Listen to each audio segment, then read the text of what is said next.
कोलकाता का saint Mary sacred heart church, जो church के अलावा नन हॉस्टल भी था। जवान लड़कियां जो दुनिया के सारे बंधन और वैभव त्याग कर जीसस और मानवता की सेवा करने की कसम खाती थी, वो इसी हॉस्टल में रहकर अपनी ट्रेनिंग के कुछ साल बिताती थी।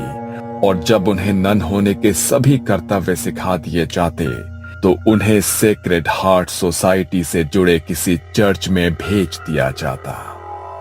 यह मार्च का अंतिम शनिवार था। चर्च में इवनिंग प्रेयर हो रही थी। तभी मदर सुपीरियर एग्नेस, जो इस नन ट्रेनिंग सेंटर की हेड थी, उन्होंने एक 22 साल की लड़की से बाकी लड़कियों का परिचय कराया। ये है गॉड स्पेशल चाइल्ड मारिया। आप सभी की तरह इनका जन्म भी सिर्फ सांसारिक सुखों में अपने जीवन को व्यर्थ करने के लिए नहीं, बल्कि प्रभु के चरणों की सेवा के लिए हुआ है। यह हमारे साथ इसी चर्च में रहेंगी।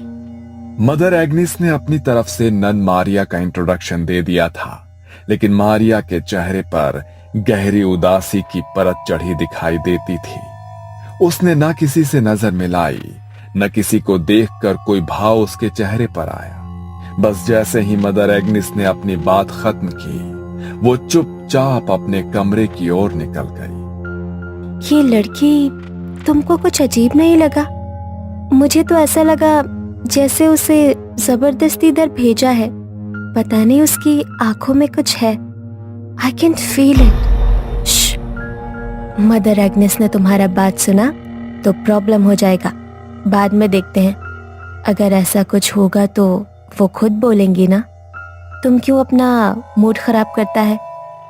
मोनिका के कहने पर उसके ही कमरे में रहने वाली रोमा चुपचाप अपने कमरे में लौट गई थी। लेकिन अभी भी मारिया का वो सपाट चेहरा, गहरी भीतर धसी आंखें उसके मन में कौंध रही थी। अगले दिन सवेरे प्रेयर के समय रोमा ने महसूस किया कि वो सबसे पीछे खड़ी हुई कुछ और ही बड़बड़ा रही है, जैसे वो इस प्रेयर से बचने की कोशिश कर रही हो। रोमा दबे पांव मारिया के नजदीक जाकर खड़ी हो गई और उसके मुंह से निकल रहे शब्दों को समझने की कोशिश करने लगी। मारिया कुछ अजीब सा बड़बड़ा रही थी, जो स्पष्ट तो बिल्कुल भी नहीं था, लेकिन रोमा के शरीर में उसकी आवाज से झुरझुरी सी दौड़ने लगी थी, क्योंकि मारिया किसी आदमी की दोहरी आवाज में कुछ बोल रही थी। कुछ तो अलग है इस लड़की में। मैं पता लगा कर रहूंगी आखिर इसका चक्कर क्या है। इसका दिमाग लगता है ठिकाने पर नहीं है। वैसे भी हम सबका यहाँ आने का कोई ना कोई कारण है। ये तो इतनी पढ़ी लिखी सुंदर है, कोई भी मिल सकता था इसको। यहाँ क्यों आई? रोमा के मन में कई सवाल थे, जिनके उत्तर जानने के लिए वो काफी परेशान थी। शाम को प्रेयर के बाद सभी अपने कमरे में सोने की तैयारी कर रहे थे, लेकिन रोमा ने आज कुछ अलग सोचा हुआ था। सबके सोने के बाद वो दबे पांव मारिया के कमरे की खिड़की पर पहुंची और अंदर झांक कर देखने लगी। लेकिन वहां का नजारा देखकर रोमा के रोंगटे खड़े हो गए थे। मारिया अंदर चेयर पर बैठी हुई थी, लेकिन वो चेयर पर ऐसे बैठी थी जैसे किसी ने उसके पूरे शरीर को मोड़ तरोड़ कर जबरदस्ती वहां बैठाया हो। उसके हाथ पैर बुरी तरह से गुथे हुए थे, गर्दन दूसरी ओर थी। ऐसा लगता था वहां कोई इंसान नहीं, रबर की गुड़िया पड़ी है। अचानक ही मारिया ने अपनी गर्दन रोमा की ओर घुमाई और इस बार मारिया का चेहरा देखकर रोमा की चीख निकल गई। मारिया की आंखों के चारों ओर गहरे स्याह गड्ढे दिखाई पड़ रहे थे। बाल बुरी तरह से उसके चेहरे पर बिखरे थे और दांत इतने काले थे जैसे किसी ने जलता हुआ कोयला उसके मुंह में रख दिया। रोमा की दिल दहला देने वाली चीख सुनकर मदर एग्नेस और बाकी लड़कियां दौड़कर वहां पहुंच गई। रोमा जमीन पर पड़ी हुई थी और उसकी सांसें उखड़ रही थी। तुम यहाँ क्या कर रही हो? क्या हुआ है? रोमा ने उंगली से मारिया के कमरे की ओर इशारा किया। रोमा की हालत देखकर मदर एग्निस ने खिड़की से अंदर की ओर देखा तो उसके भी होश उड़ गए। ओ जीसस, ये क्या है? मैं देखती हूँ, तुम लोग इधर ही रहना। मदर एग्निस क्रॉस को हाथ में लेकर मारिया की ओर कदम बढ़ाती है तो मारिया अपनी कुर्सी से कूदकर नीचे जमीन पर आ जाती है और किसी जंगली जानवर की तरह गुर्राते हुए मदर एग्निस को एक टक घूरने लगती है। एग्निस धीरे धीरे क्रॉस को अपने हाथ में पकड़े मारिया की ओर बढ़ रही थी। तभी अचानक उनके हाथ से क्रॉस छूटकर नीचे गिर पड़ता है। अगले ही पल मारिया की आंखों की पुतली काली हो जाती है। उसकी उंगलियां कड़कड़ की आवाज के साथ पीछे घूम जाती है और मारिया किसी जानवर की तरह एग्निस के ऊपर छलांग लगाकर उसके हाथ का मांस चबा डालती है। वो किसी शैतान की तरह मदर एग्निस का मांस अपने मुंह में दबाए वहां खड़ी हुई थी और मदर एग्निस दर्द से बेहाल हो रही थी। हमला करने के बाद मारिया वापस जाकर उसी कुर्सी पर बैठ जाती है और अजीब सी आवाज में कुछ बड़बड़ाने लगती है। मारिया के मुंह से सुनाई दे रही आवाज ऐसी थी मानो एक साथ 2-3 लोग बोल रहे हों। चीख पुकार सुनकर चर्च में रहने वाले फादर भी वहां पहुंच जाते हैं और मदर एग्निस की ऐसी हालत देखकर उन्हें वहां से बाहर ले आते हैं। मारिया अभी कुछ शांत दिखाई दे रही थी और इसी मौके का फायदा उठाकर मारिया को उसके कमरे में बंद कर दिया जाता है। मारिया की ऐसी हालत देखकर सभी हैरान थे। बाकी की लड़कियों में भी डर का माहौल बन गया था। फादर स्टीव समझ चुके थे कि ये कोई इंसानी नहीं, शैतानी ताकत का काम है। इसलिए बाकी की लड़कियों को उस कमरे से दूर रहने की सलाह दी जाती है और वो क्रॉस को माथे से लगाकर कुछ बुदबुदाने लगते हैं। अगले दिन सुबह प्रेयर का समय था। फादर ने सभी ननों को मारिया के कमरे के बाहर बुलाया और एक साथ प्रेयर करने के लिए कहा। पवित्र जल हाथ में लेकर फादर मारिया के कमरे में दाखिल हुए। एक तरफ बाकी की नन मिलकर लगातार प्रेयर कर रहे थे और दूसरी ओर फादर हाथ में पवित्र जल लेकर मंत्र बोलते हुए उसकी ओर बढ़ रहे थे। फादर को देखकर मारिया के चेहरे के भाव बदलने लगे। वो घबरा कर एक कोने में सिमट रही थी। प्रेयर की आवाज उसके कानों में पहुंच रही थी, जिससे वो अपने दोनों कानों पर हाथ रखकर बचने की कोशिश कर रही थी। अचानक एक चीख के साथ वो जमीन पर गिर पड़ी और उसी के साथ फादर स्टीव ने पवित्र जल छिड़ककर बाकी सभी को यकीन दिला दिया कि मारिया के ऊपर जो भी शैतानी साया था वो पवित्र जल और प्रार्थना की शक्ति से उसे छोड़कर जा चुका है। पवित्र जल ने जहां जहां मारिया के शरीर को छुआ था वहां पर छाले जैसे बन गए थे। ऐसा लगता था जैसे मारिया को किसी ने तेजाब से जला दिया हो।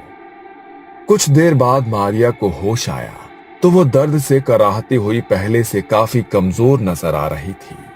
उसके शरीर में अब मुश्किल से उठने बैठने जितनी ताकत बची थी।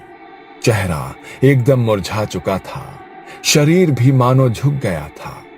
मारिया की हालत को देख मदर उसे उसके कमरे के बिस्तर पर ही लिटा देती है। ओह जीसस, इसका हालत बहुत खराब लग रहा है। इसे यही आराम करने दो, होली वाटर इसको ठीक कर देगा। अगले 2 दिन बेहद सन्नाटे में गुजरे। मारिया ऐसे ही बिना कुछ खाए पिए, बिना एक भी शब्द बोले अपने बिस्तर पर पड़ी रही।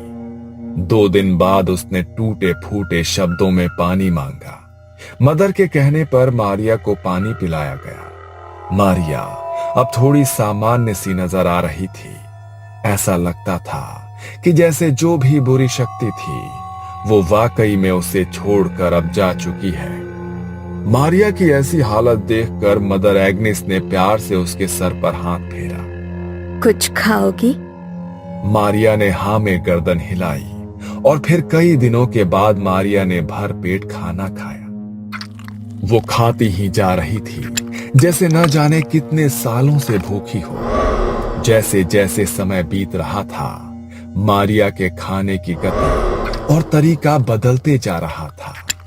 मारिया का पूरा मुंह खाने से सन गया था। खाना खाने के बाद मारिया कुछ अलग सी नजर आने लगी थी। एक बार फिर उसकी आंखें बदलने लगी और वो कुछ अजीब सी भाषा में बड़बड़ाने लगी।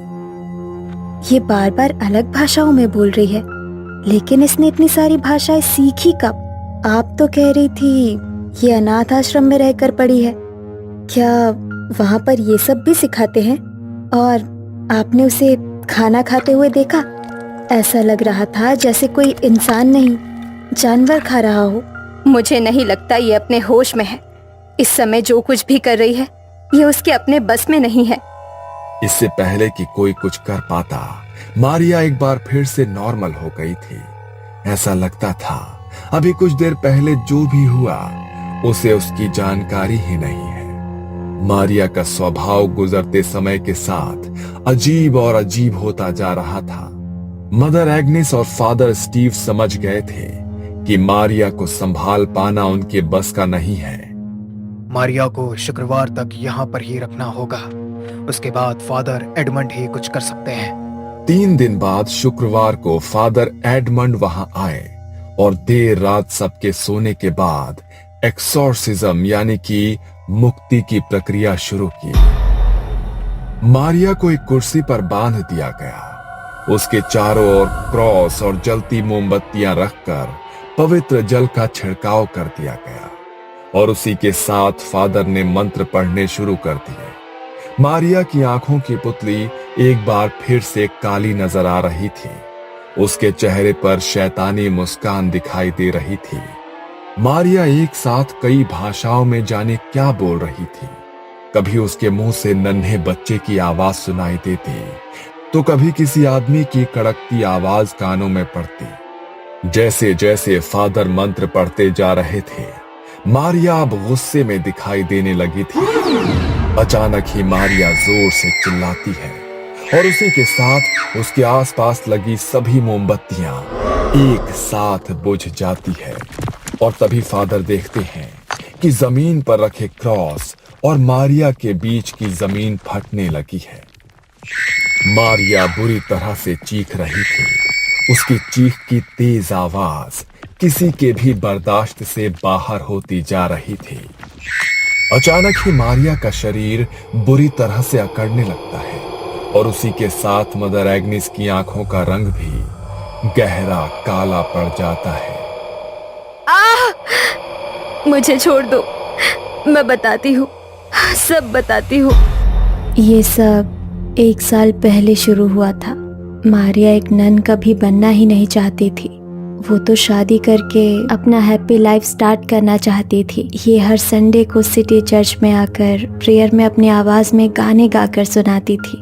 मारिया जैसी सुंदर और खुश मिजाज लड़की को देखकर उस चर्च के यंग फादर नील का दिल उस पर मचलने लगा।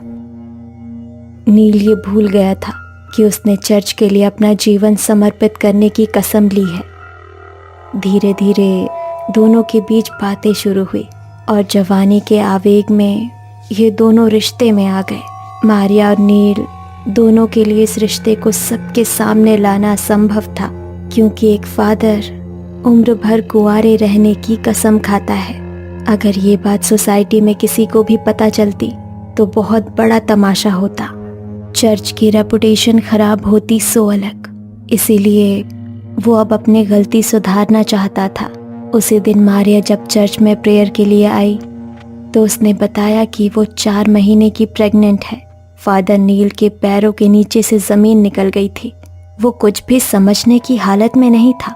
वो उस बच्चे को एक्सेप्ट नहीं कर सकता था और मारिया जिद पर अड़ी हुई थी कि वो अपने बच्चे को दुनिया में लाकर ही रहेगी। जब बातों से मारिया नहीं मानी तो नील ने मुझे सारी बातें बताई और मदद मांगी।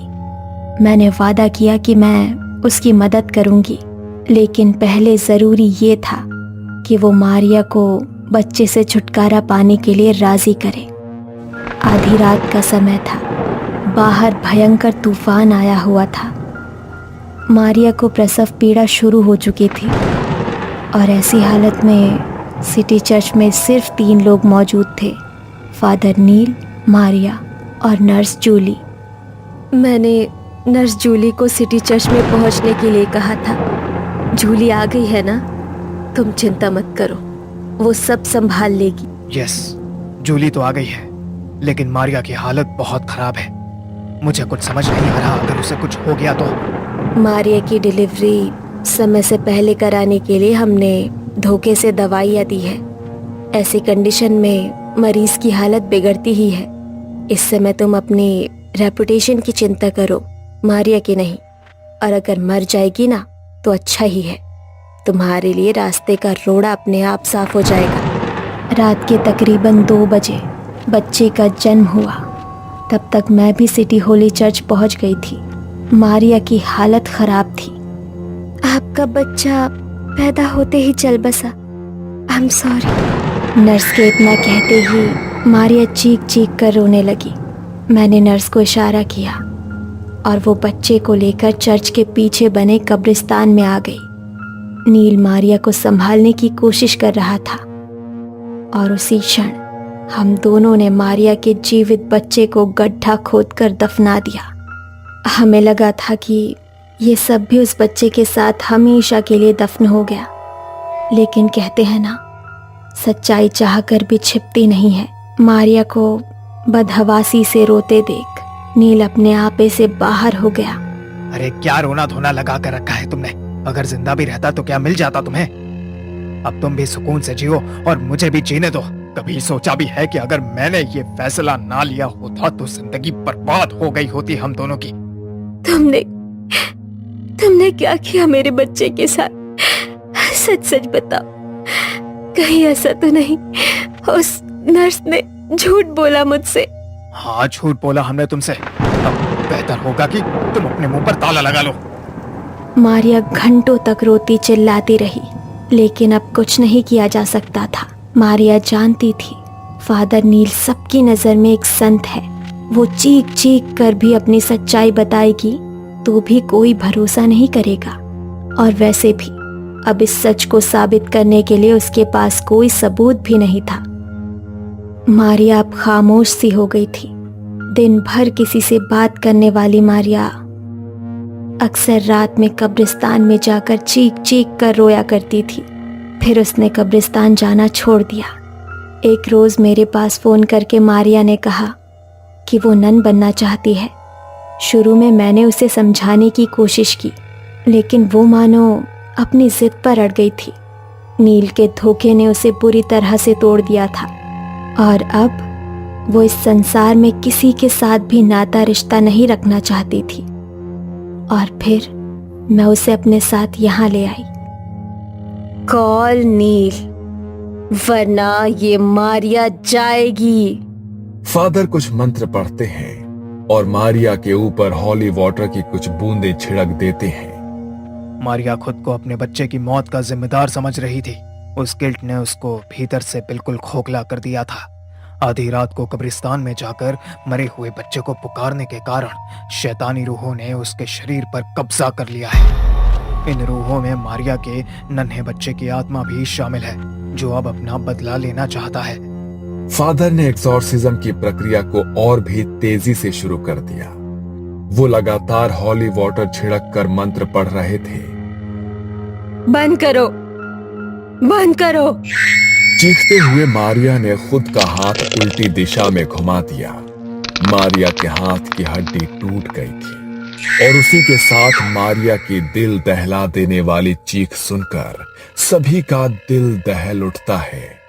कॉल नील। फादर नील को बुलाने का इशारा करते हैं और कुछ ही देर में फादर नील वहां पहुंच जाते हैं। नील को वहां पर देखकर मारिया डरावनी तरीके से जोर जोर से हंसने लगती है। नील घबराकर मदर एग्निस के पास आकर खड़ा हो जाता है। मुझे माफ कर दो मारिया, तुम बिल्कुल मत घबराना। फादर इस शैतानी रूह को तुम्हारे शरीर से जरूर दूर कर देंगे। फादर लगातार हॉली वाटर छिड़क कर मारिया का एग्जॉर्सिज्म पूरा करने की कोशिश कर रहे थे। अचानक ही मारिया अपनी गर्दन ऊपर की ओर उठाती है और उसी के साथ मदर एग्नेस और फादर नील का शरीर हवा में ऊपर उठने लगता है। बुझी हुई मोमबत्तियां एकाएक जल उठती है और उसमें से 2 मोमबत्ती जाकर मदर एग्नेस और नील के कपड़ों को आग लगा देती है। मारिया एक बार फिर से लड़खड़ाती जुबान में बड़बड़ाती है, एक पाप, एक ही सजा। नील और मदर एग्नेस जमीन से इतनी ऊंचाई पर थे कि कोई चाहकर भी उनके शरीर से उठ रही आग की लपटों को बुझा नहीं सकता था।